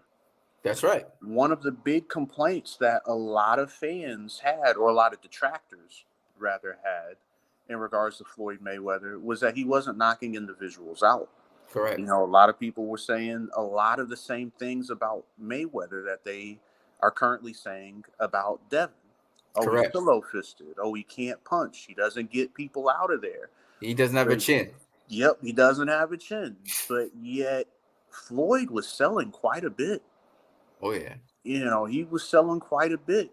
And some of those same detractors were actually purchasing his fights. Now, Mayweather and Devin, they have some differences in regards to their personalities. Right. Mayweather kind of put on the bad guy persona in order to, sell some of his fights. But nonetheless, I think Mayweather, whether or not he's an anomaly in this respect, he did show that you don't necessarily have to have a high knockout percentage or have highlight reel knockouts in order to sell, because his biggest fights, a lot of those did not have knockout endings. But the key was the threat. So his people will not give Floyd Mayweather this credit. They always talk about he's ducking this guy. You know why they say that? Because they always look for a threat. And so when Mayweather presented this threat to them, everybody's like, oh, yeah, he's going to knock him out, right? So it's the threat that people kept people coming to watch. Because Floyd was built up as this guy, this boxer that nobody could beat, right? So the key is, who can we find who could be that threat to beat this man? So it was Pacquiao. Before Pacquiao, it was Margarito. Before Margarito, it was Paul Williams. Sergio Martinez. Was Paul Williams. Then it was Shane Mosley. Remember Floyd fought Shane? People were betting that Shane would knock him out, and he almost looked like he almost would have. So there's Sergio Martinez as well that they wanted him to fight. Yeah, Sergio Martinez. So that's the key. People were looking. So he still delivered fights, which had the people saying, this guy could probably do it. Because the guys who were coming off after, they were coming off these tremendous wins where they looked spectacular. So they were like, this is the guy. That's Marcos Maidana. When people said, well, most people didn't think Marcos Maidana would give Floyd the problems that he gave him. That's true. To the credit of, I didn't think that, of Floyd's team, because Marcos Maidana came off a tremendous win over Adrian Broner. I picked Adrian Broner to beat him, and boy, my God. I didn't think he was going to beat Broner either. I didn't think so at all. And I think most people didn't. And that first fight with Floyd, because Floyd said he was going in there to do a number on Marcos Maidana, right? He's going to beat him up. And boy, that fight didn't go that way. No. Didn't go that way at all. So, and that's the thing that I like about facing the guy that looks like he's the threat, the best guy out there. And that's what Oscar did as well. Win, lose, or draw, he faced the very best up to the point of the Pacquiao fight, right? He faced and that's what you need in boxing. That's what boxing going. You have to face the best. Yes, you can have your antics outside. You could even try to play mind games or whatever, but it's the thing that runs true. This what makes the UFC. You have to face the best. The best facing the best is still the thing. It's still a joint. Jake Paul, he makes side money. He does, side shows. But even then, Jake Paul on his card has the best facing the best in his co-main event, which is Amanda Serrano versus Katie Taylor. Everybody wants to see that rematch. Yep. So he understands. I'm giving them bullshit, but you know what? I'm gonna tie it to this. So they get it. They understand. You can't just bullshit people for. There's so much people can take. Even if you say casuals, these casuals and stuff. No, there's so much people can take. They like a really good competitive fight. People love a good fight. And if you're just going in there and steamrolling this person or steamrolling that person, or even if they think that this guy is going to give him problems, that's enough to make them pay to see a fight. They're not going to go and pay to see a fight that they think, oh, this is a one-sided event. If they even that goes into the, unless they're somebody who identifies with the person who's winning, then they'll be like, I'll watch this guy kick a tomato can down the road, you know. But other than that, you're not just going to do that. You want to see something, and especially in this economy, people don't have money to burn. And these fights are very expensive. They're extremely expensive. So I'm not just going to take my hard-earned money and just throw it away on a fight that I leave and I'm like, why did I watch this fight? Why did I watch this fight? You know? So that's what I think. Even if the fight ends in a knockout, which is also a good thing. People love knockouts, as you said before. It's not going to make the kind of money that people are looking forward to. By the way, just for the people in the chat again, if you want to jump on here, the link is here. You're looking for the StreamYard link in the chat because I'm enjoying this with Contemplating Boxing, which again, guys, you can go to his YouTube channel. I don't care if he doesn't have any modern videos now. There's always something there on these channels that you can enjoy. And I appreciate if you're going to do anything on your channel, let me know so I could come on your channel as well and we could do a joint stream or something. You know what I mean? Yeah. Because boxing's alive and well. I've been scouting all over the internet, watching all these different channels. And one of the cool things is I met some channels with actual coaches, like real coaches in the business of boxing. And they actually have their own platform that they discuss boxing on. So that's also another cool thing that we can check out. But I enjoy talking with someone who can convey, like yourself, who can convey very clearly what you see in the boxing. And I like that you're not necessarily a fan such that you are kind of biased in how you say things. So I really appreciate that. Sean James says, "Woo, yes, sir." So what do you think about what do you think of Shakur Stevenson? How do you think Shakur Stevenson something could happen for him so that he can get more prominence? I know he's kind of, not the most mature when it comes to Twitter, but how do you think, what would be the pathway for him? He's going to be a free agent after this fight he has with what's the guy who faced Frank Martin, Haratunian, right? He's supposed to have this fight with Haratunian, and after this, he's free. What would you suggest for Shakur Stevenson I know you're just a fan, but still, I'm just a fan. What would you suggest would be an approach that would help him? Because he's kind of been saying things, boxers say all kinds of things that not necessarily helping his image. So how would you approach it? I think Shakur Stevenson, he's gonna have an uphill battle.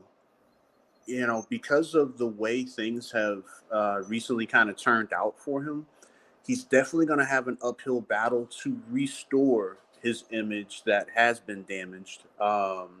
Unfortunately, a little bit at his own hands, some of which I definitely do a little bit understand.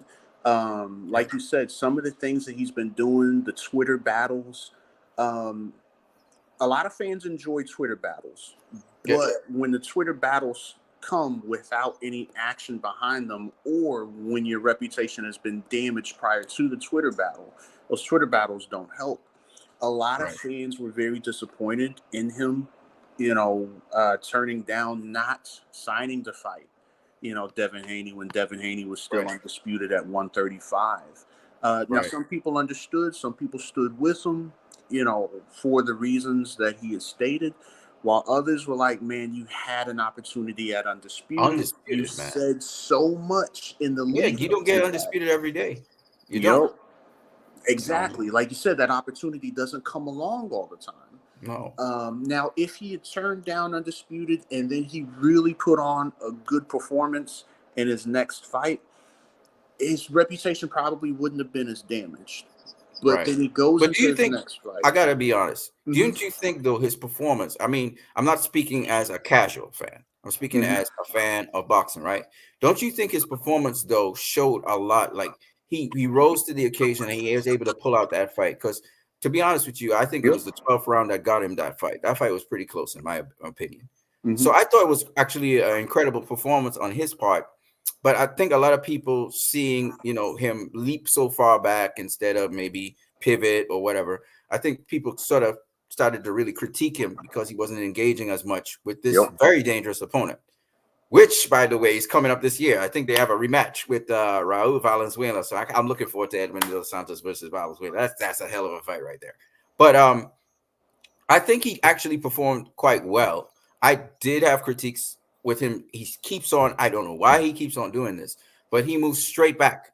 He moves straight back sometimes. He leaps straight back. He moves straight Yeah. back. And that, I'm telling you, if a guy's really aggressive, a leaping left hook will catch you at some point. Moving straight back like that, you can't do that. That's dangerous. Yeah. You know, I hope he continues to circle or at least use wide pivots because that's dangerous what he's doing. Yeah. Yeah. But other than that, I thought it was a great learning experience for him. I thought, it's good that he had some tough competition. He tried to slow down the pace of the fight, etc. He was fighting through what he said was an injury with his knuckles or something. So I thought all of that was great. And I mean, he was disappointed with his performance, which is cool. But to be honest with you, I thought he performed quite well. I mean, given the situation and where he is along his development as a fighter. I don't disagree with you. I don't disagree with you on that. I think if that performance had come without The him turning conversation down Undisputed initially, and what he said before the fight too. yep, I think a lot of us, I think maybe 80% of fight fans would probably be saying the exact same thing that you did. Um, but unfortunately, with the context of what everything he was saying prior to, everything that happened along with Devin Haney turning Right. down Undisputed, I think once we kind of add that into the history of everything leading up to that fight, it just didn't look good for him. Like I Yeah, look. said, I don't disagree with you. I'm actually in agreement with you.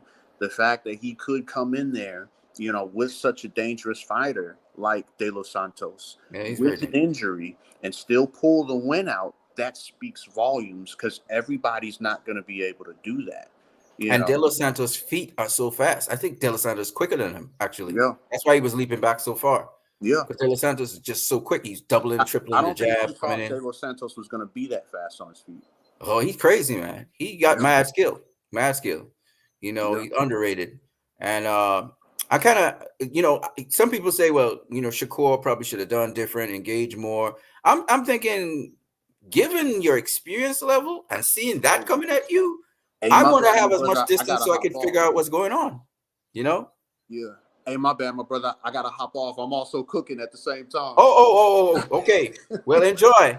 Thank you so very much for coming on. Hey, thank you for having And me, my don't brother. forget his channel is Contemplate Boxing. Bro, you got to get that channel back up and popping, bro. I appreciate that. Yeah. God willing, I will, man. All right. Well, have a Hey, good my one. brother. Yes, You take sir. it easy. Yeah. All right. So, again, like I said before, being a guest on here, you know, respect and everything to everybody out here because I really enjoy speaking with each and every one of you as guests on this program. And this was an example. Contemplate Boxing. Check out his channel. I will check out his channel after the stream. Um, I like people who respectful on here, and you can say your opinions. Like RJ Jenkins, I kind of shouted over him though in his stream. But RJ Jenkins, again, a coach, a man who knows his boxing. Uh, somebody I really have a respect for. After we had a conversation, and it's always good to have conversations with people. It's nice to see to do the typing thing, but it's really interesting having more face to face conversations. Which reminds me, I'm interrupting. I hope he didn't burn his food. Which reminds me, Devin Haney And Tank Davis, I like this little graphic that is up here because uh, it's kind of like, it's not really, but it's kind of like, Floyd Mayweather versus the two different versions of Floyd. Like, how would Pretty Boy have done against Money May? It kind of like that. Not really. Devin Haney's more Sugar Ray Leonard, kind of like in his approach. Tank is more Pretty Boy in his approach. But I just thought it was interesting. You remember Devin Haney grew up in the Haney boxing gym, being taught by Floyd's father, Floyd Mayweather Sr. So Devin Haney knows quite well, the Mayweather style of boxing.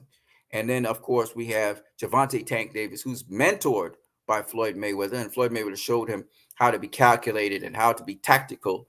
Gervonta has mad skills and mad talent, and he's Floyd tried to show him the mindset. Take your time, keep your composure. You don't have to unnecessarily fight a guy. It's, pick your shots, etc. So Floyd Moore has, even though Tank is kind of like Pretty Boy, he's kind of like Money May as well, because the knowledge that Tank is getting, Tank don't throw as many punches because he's making his punches count. So he's more like Money May in that respect. They say Pretty Boy because he was getting people out of there. Tank gets people out of there. I think Devin's more like Pretty Boy in the sense of he throws a lot of punches, kind of stays with the status quo to some degree, but he can do other things. So he kind of stays behind the jab, but he could abandon the jab and start leading with his lead right hand. Dev is got a lot of Mayweather in him, but people say he's more like Sugar Ray Leonard in his approach, his attitude to the sport. He's very aggressive. He take a punch, and his style something like Sugar Ray Leonard as well. So, and his father was a big fan of Sugar Ray Leonard. So you could see the kind of Sugar Ray Leonard kind of coming back to life through Devin Haney, as well as, of course, he's also got the Mayweather shell and the Mayweather defense and other things that are incorporated from other styles, from Mike McCallum's body punching to, Marvin Hagler's movements and stuff, that Roberto Duran's approach to certain things when you're in close with the two guard up and stuff like that. So you see an all around kind of game. It's just very interesting that these two fighters seem to be on a collision course, even though I don't know how that collision course will work out, because in negotiations, Gervonta Tank Davis, there's assuming that Gervonta Tank Davis is a 140 pounder or can make 140 pounds. So I don't see this fight happening if they're trying to do a catchweight. I could see Gervonta trying to, Devin obviously is big. He's a big 140 pounder.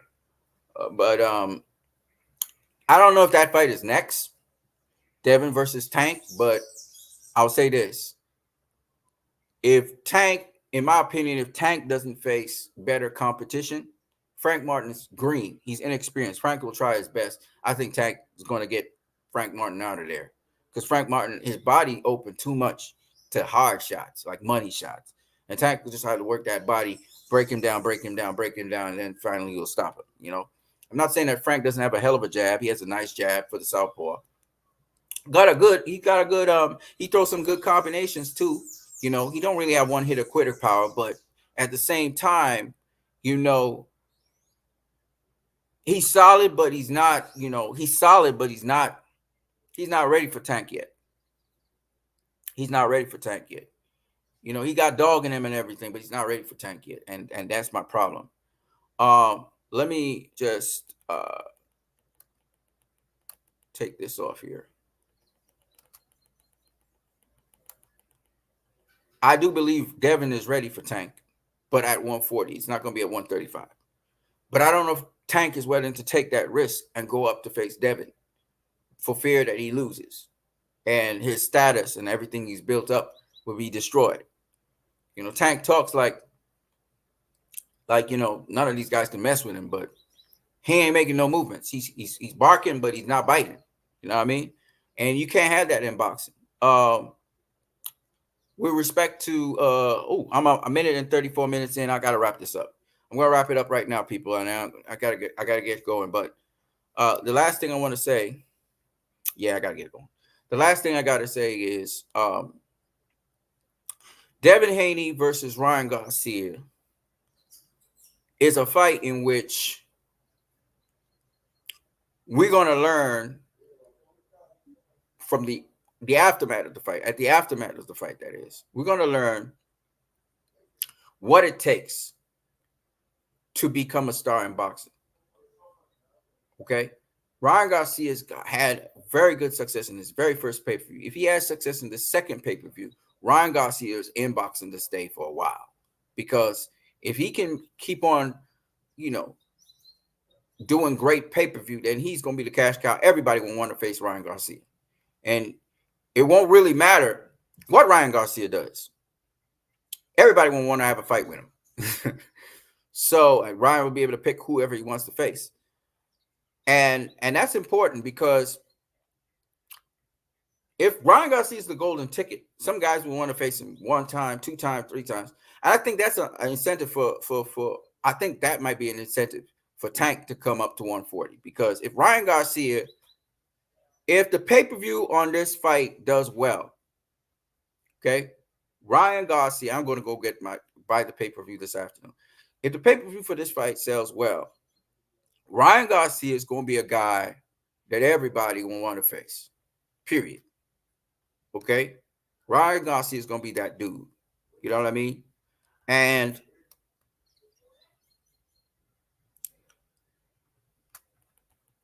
the question is Devin Haney going to be that dude as well? And the only way we were actually going to know is if Devin Haney wins this fight, the fight after this fight, will Devin Haney, will his pay-per-view revenue go up? So whoever he fights after this fight with Ryan Garcia, bearing in mind Devin Haney wins this fight, he has to win the fight. But if and the manner in which he wins it, if he does it La Raza style, and his pay-per-view is going to go up for sure. And whoever he faces next, let's say, oh, this would be crazy. If Devin Haney was to face Tank Davis next after this fight at 140 with no rehydration clause, I'm telling you right now, Devin Haney, if he was to beat Tank, he'd be the dude. He'd be the guy. He'd be the money man. He'd be the guy that everybody has to face. If Tank was to beat Devin Haney, it just reinforces Tank even more. The problem is, I don't know if Tank will just pick and choose who he wants to face after that, or if he will actually face the top guys. Once you start facing top guys, you shouldn't stop facing top guys. You know, that's the downside to Canelo. Canelo, every now and then in between, he will say, well, I need to stay busy fight because I'll be fighting 3-4 times a year. No, man, you should just keep on fighting the top guys. You know, and that's what Devin do. Errol Spence was doing that, you know. So I don't know. You know, it's really kind of up to, but I'm just saying, if Ryan Garcia, you know, if Devin Haney, and he can't count out Ryan Garcia. That's why I keep on saying if. I'm not saying when, because I'm not in their camp. I have confidence in Devin Haney and all of that, but I still got to put the conditional clause, because you just never know what can happen in boxing. But let's say that happens. We as fight fans can look down the road. A Haney versus Tank fight, it'll do good numbers. It'll do great numbers. It'll be even a bigger fight. So, it's really, and Ryan Garcia will sell nonetheless. Even though people say his credibility will go out the window, maybe his credibility won't be that great for boxing anymore. But he will keep on selling out, because it just means he's now. Is that a good thing for boxing, or is it a bad thing for boxing? Some people will ask. Is that a good thing for boxing, or is that a bad thing for boxing? Well, this is what I got to say about that.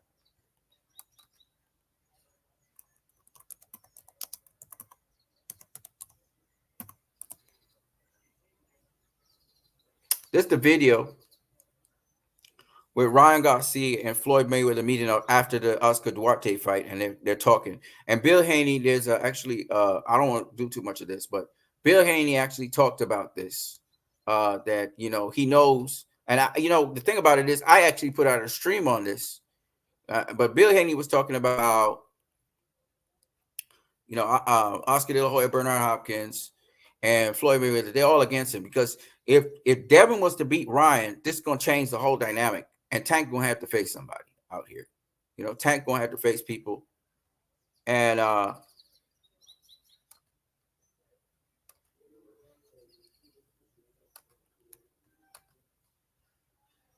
Tank will have to face the people, and that's going to change the whole. It's going to change the whole thing. See Ryan and Floyd here. This is the thing I'm showing you guys right here. See, this is right after Floyd. Ryan had just faced Oscar Duarte. You know what I'm saying? And the point I'm making is, you know, uh, Ryan Garcia. I think he's always gonna be the money man. It's like Oscar. Oscar lost a number of times, but he was still the money man. You know what I'm saying? It's still a big fight because Ryan got those features that makes him. He's attractive. He's good looking. He's fast. He's flashy. He looks like he could beat somebody. He's got the attributes. He always gets knockouts. So if let's say Ryan loses this fight, right? However he loses the fight, let me show you how he's guaranteed. First of all, depending on what happens with the pay-per-view. Pay-per-view is everything. But let's say the pay-per-view does well. They more or less sell out the arena. Everybody won't want to face Ryan Garcia. Besides that, he gets a knockout. Maybe he faces some guy in some rematch thing. He gets a knockout. Matias gonna be looking for him. Teofimo Lopez might be looking for him. Pitbull Cruz might be looking for him. Why? They're all looking for him because they're seeing, ching, we get paid. This guy is like the golden goose. You know what I mean? Let's say one of those big fights. Let's say Ryan versus Pitbull Cruz. Somehow Ryan wins that fight against Pitbull Cruz, right? All of a sudden, more money. You know what I'm saying? So that's just the thing with Ryan. Ryan is the money man. A Ryan versus Rolly, a non-title fight, will be a big money fight. Be a big money fight. And Rolly's out there. People are not saying Rolly's career is over. Nobody's saying Rolly's career is over. And Rolly got knocked out by Tank, and he got knocked out by Pitbull Cruz. Right? He got knocked out twice. And nobody's talking about Rolly's career is over. Same thing with Ryan Garcia. Once the risk is worth the reward, and a lot of people don't see it that way, but they don't understand boxing. It's not going to hurt if you lose a fight. Sometimes losing a fight makes you even more famous. Anyways, man, I spent enough time with you guys. I got to go out. I got to make some rounds. I got to get out of here and do some things. I'm what you need. If you guys enjoyed this video, don't forget to like, share, subscribe. If you want to support the channel, don't forget you can donate via PayPal. There's a link here. It's in the chat. It's also in the description. If you guys got anything else to say, we gonna chop it up. Otherwise, I'm getting out of here. All right. What you need will be gone. So let me know if there's anything else you guys want to talk about real quick. I think Shakur Stevenson's a hell of a fighter, and I think he can. I think the thing about it is, let's say he doesn't resign back with Top Rank. Let's say he doesn't, right? He may have opportunities, but the thing about it is with Shakur, if all you got to do is look at Terrence Crawford. He's going to have to dictate his destiny. I don't know if he has a promotional company, whatever. You'd be a free agent. But I'm going to tell you this. If Eddie Hearn gets a hold of Shakur Stevenson, he going to make that Williams Zepeda fight. That Williams Zepeda fight versus Shakur Stevenson will happen. It will happen. Shakur could go with Eddie Hearn probably. That'd be a good idea at this point in time from Top Rank. But I don't know if Shakur is willing to take that risk and do that to get the Zepeda fight. And then if he wants, he can resign with Arm again, go back with Arm, do like a one fight deal and do his thing. And probably by Shakur even going to the zone, he might get the Devin Haney fight because Devin Haney's with the zone. Devin Haney works with Eddie Hearn in Matchroom. Devin Haney works with Golden Boy. So it's like, Shakur could line up himself if Arnold Barboza always wanted somebody to fight. Shakur versus Arnold Barboza at 140. You get what I'm saying? Get what I'm saying? Shakur, if he plays his cards right, could get the fights he needs to get. Of course, Shakur probably gets paid, I think, $3 to $4 million per fight. So I don't know how that would work out. But I could see, Eddie Hearn right now, if he could get Shakur. Jeez, if Eddie Hearn gets Shakur, Eddie Hearn would be really happy about that. He had Boots. Devin's on his team. He got, Ryan's fighting on his own. He'd have Shakur, Usyk's with him. I mean, you think about what I'm saying. Bevo's with him. I mean, Eddie Hearn will be, Eddie Hearn's like he's, Matt Troom and DAZN's really buzzing right now. So it is what it is. We'll see what happens. But by and large, though, I'm just saying, Ryan Garcia's on Eddie Hearn's side of the fence. I mean, it's really good runners right now. PBC working with, the Saudi Prince right now. And, all of this is good stuff. This is good stuff for boxing, and this is what boxing needs. We're getting some flame fights coming down the rest of this year. Anyway, I've been on here for almost 2 hours. Shout out to all the 4 people that have been watching this thing. I don't know if y'all smashed the like button or what. Don't forget you can also subscribe, share, donate, and don't forget don't forget this channel that y'all can check out. It might not have a whole bunch of videos on it and stuff, but shout out to Contemplating Boxing channel. I'm gonna go check that out after the stream. Y'all don't forget that channel as well, and the brother that came on here, Contemplating Boxing. If you guys want a little promotion, this channel will be able to promote you guys where I can. I like to see everybody succeed, even though I'm a hustler to heart. La Raza, baby. We're going to see what happens tonight. I'm what you need. Don't forget, I'm going to do a live stream watching the fight. So you guys stay tuned for that. I got to get my pay-per-view and buy my pay-per-view and watch this fight. I'm definitely watching this fight. I don't know how it's going to turn out, definitively, but I do believe Devin Haney is going to get his hands raised at the end of the night. And I think Devin Haney might just stop Ryan. We'll see. We'll see what Ryan's made of. But the telltale sign was when he quit against Gervonta Tank Davis, and then his language and his demeanor and that he's behaving outside of his character all points to him not really wanting to face Devin at this point in time. So I really think that if you put enough heat and pressure on him, he's going to quit. Now, of course, the risk when you put heat and pressure on somebody is that they could counterpunch you and probably stop you or knock you out. So there's always that caveat in there. RJ Jenkins in the building. Devin will get hurt in this fight. Probably. Very much so. That could possibly happen because he's going to have to press the action if he wants to be La Raza. You know what I mean?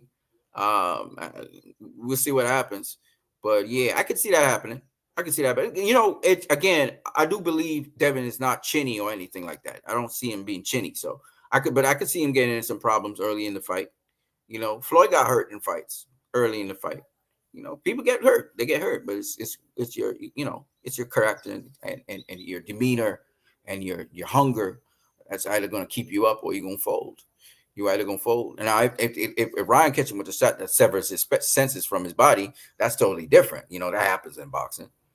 But sometimes you have to take that calculated risk. Sometimes you have to take risk in boxing. You know what I mean? So we'll see what happens. You know what I mean?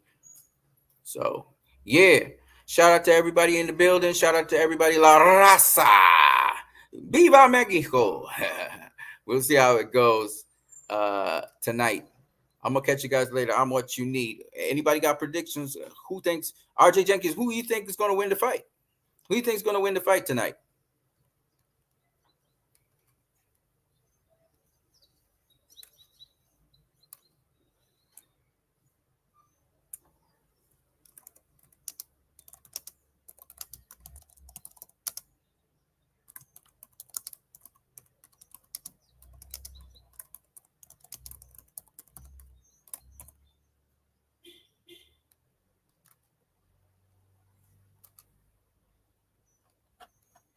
RJ Jenkins says he thinks Devin's going to win the fight. See,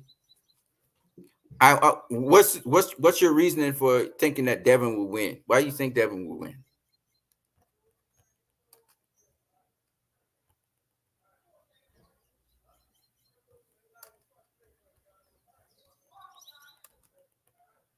This is real dope.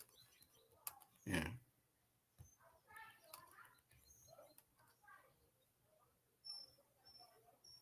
So Ryan Garcia versus Devin Haney. Who you got winning?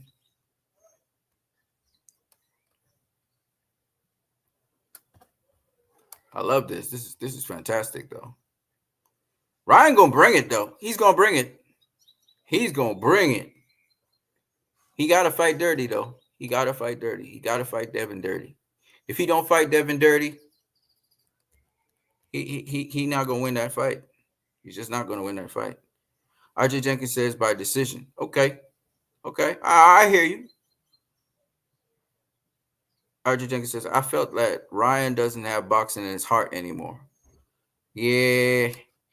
I think Ryan, you know what was a telltale sign when Rolly Romero said boxing ain't everything? Remember when Rolly Romero said that? I think Ryan's going to have a lot of fights. I think he's going to fight on, but I don't think he's. I don't think. I think he's going. He still loves boxing. I'm sure. That's all he did. But I think that Ryan's more looking to do more creative things, and he's using boxing as a platform. But I honestly, I think it's just a step up. Uh, the huge challenge that's before him that's kind of breaking him down. I don't think it's so much. I think Ryan, if he was facing somebody lesser, like maybe a let's see, like a let me see if I can find a fighter that Ryan, would have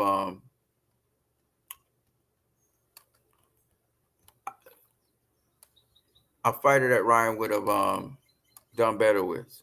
Like if Ryan was taking on Rolly Romero, for example, in his next fight. I mean, Rolly got knocked out though. I don't think he would be doing these kinds of antics. You know what I mean?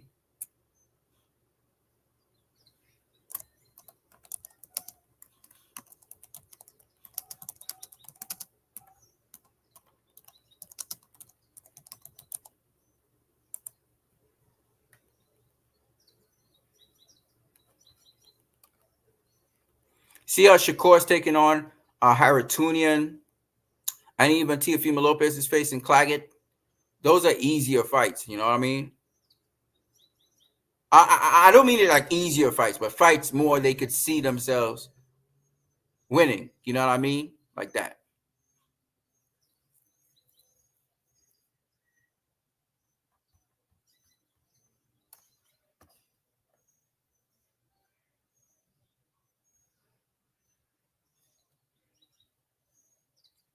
Um,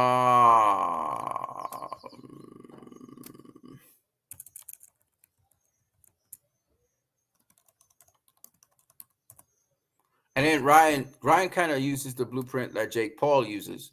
He's facing like a prominent name, but not necessarily somebody who he won't fight the names. You know what I mean? Check this out. Check this out. Check this out, guys. Let me show you something.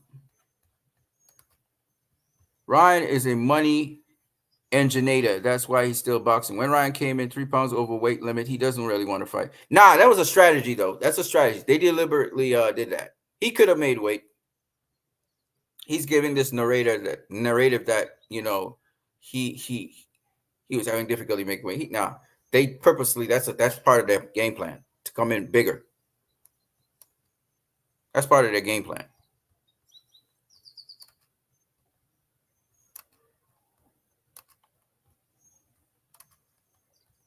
All right, let me show you guys something. So this is the super lightweight division, right? Devin Haney here. And I'm saying Ryan's somewhere in here somewhere. There he is. So Ryan's number 5 in BoxRec. I don't know how up to date this stuff is, but you could see a Ryan Garcia facing, say, Ryan versus like I'm gonna show you somebody who's custom made for him. Custom made for him.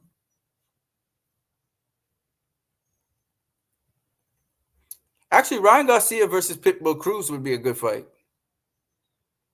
O'Hara Davies, if he was to take on O'Hara Davies, or he was to take on see who else he could take on.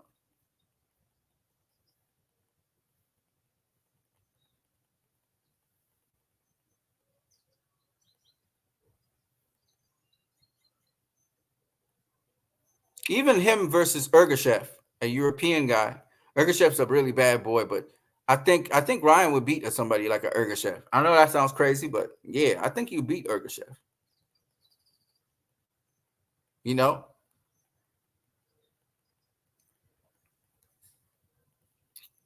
Jose Carlos Ramirez. I think Ryan would beat Jose. Well, yeah, I think he'd beat Jose Carlos Ramirez. And isn't Jose Carlos Ramirez? He's not with Top Rank anymore, right? He's with Golden Boy. So this is a good guy for Ryan to face, and he's got a lot of experience and everything. This would be a good fight for Ryan. Jose Zepeda, he already got dusted recently. But the guy that beat Jose Zepeda, if I'm not mistaken, who is the guy that beat Jose Zepeda? Hold on. Dalton Smith. Dalton Smith would be a good fight for Ryan as well. That'd be a good fight for Ryan. You know what I mean? So, I mean, you know, those guys, I don't think Ryan would have carried on the way he's carrying on now. I think it's the pressure that was put on Ryan to face a Devin Haney.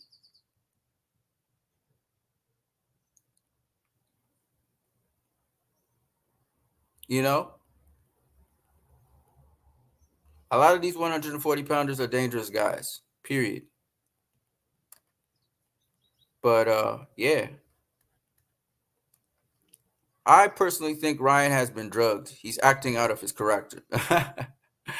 Yeah, he is. He's acting. And anytime you see somebody acting out of their character, you know they're worried. They're worried. You know, it doesn't mean that they won't win the fight. It just means they're worried. Deep down, they don't feel like they're ready. And just because you feel you're not ready doesn't mean you're not ready. You know what I mean? But we all feel the same way, that Ryan's not ready. Kind of like, you know, when you hear guys like Demetrius Andre talking about he wish he had 2 or 3 more fights before he faced David Benavidez, that's telltale signs of the guys. You know, even though I took a note of the stuff that Demetrius Andre was saying, even though I predicted him to win, you know, I was kind of still, you know, I was still kind of, you know, I was still kind of I was taking a note of that. Ryan Garcia, though, his career is not going to come to an end. His credibility could be lost, but he can gain back his credibility down the road as well. It depends on what he does. It's all about how he fights, what he does. You know what I'm saying? Anyways, man, we're going on 2 hours. I'm not about to keep this stream for 2 hours. This is a damn long stream. I really want to I want to reduce my streams down to 30 minutes. I know what we were talking about. If Haney beats Garcia, can he be a big pay-per-view starter and tank? It starts with if, which means it's not a guarantee that David Haney will beat Garcia, even though I do believe everything rings in his favor more or less with this fight. I think he's the guy that had his better foundation in the pros, you know, was able to go overseas and do a lot of things. And I think it just speaks to his character and how dedicated he is to the sport. So I do think Devin Haney is going to win, but I don't think he's going to have, you know, it's not going to be like a cruise through and just a beatdown, even though maybe it would be a beatdown. Who knows, right? You never know. But I'm looking forward to this fight. And that's all I got for you guys for now. I'm what you need. You've been watching my channel. I need to get out of here, so I'm about to bounce. But you guys have a good one. God bless, and we'll see the fights tonight. I will be streaming the fight tonight, so whenever the fight starts. No, I'm not streaming the fight. Sorry, my bad. I'm going to stream my response to the fight. If some of you want to jump on here, y'all watching the fight too, on your screens, and you all want to jump on here with me and we discuss round by round what's happening, feel free to do so. I'm gonna have to watch the fight on my phone, which is a smaller screen, but I don't care. I'll watch it on my phone and I'll stream through this. All right, so that's what I got for you guys. I am what you need. Peace.